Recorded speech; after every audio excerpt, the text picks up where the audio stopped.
বাংলাদেশ ও চীন আর্থিক নিয়ন্ত্রণে সহযোগিতা বাড়াতে সম্মত, পাশাপাশি দ্বিপাক্ষিক বাণিজ্যে বাড়াতে চায় স্থানীয় মুদ্রা নিষ্পত্তির ব্যবহার।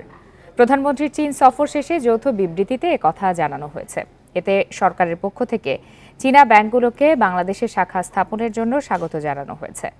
আন্তর্জাতিক ও বহুপাক্ষিক বিষয়ে সমন্বয় জোরদারেও রাজি হয়েছে ঢাকা বেইজিং। মতৈক্য হয়েছে উন্নয়নশীল দেশগুলোর অভিন্ন স্বার্থ যৌথভাবে রক্ষায়। এখন জন্ম সনদ দিয়ে খোলো বিকাশ স্টুডেন্ট অ্যাকাউন্ট, নিজের বিকাশ নিজে কর। এর মধ্যে রয়েছে আন্তর্জাতিক শান্তি ও নিরাপত্তা, টেকসই উন্নয়ন, মানবাধিকার, জলবায়ু পরিবর্তন, জ্বালানি রূপান্তর ও পরিবেশ সুরক্ষা সম্পর্কিত প্রক্রিয়ায় অবস্থান।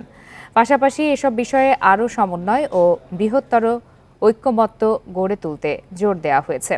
এছাড়া প্রেসিডেন্ট শি জিনপিংয়ের উত্থাপিত বিশ্ব উন্নয়ন উদ্যোগের নানা দিক নিয়ে কথা হয়েছে দুপক্ষের। গ্লোবাল ডেভেলপমেন্ট ইনিশিয়েটিভ প্রশ্নেও বাংলাদেশের সঙ্গে অভিজ্ঞতা বিনিময় করতে চায় চীন।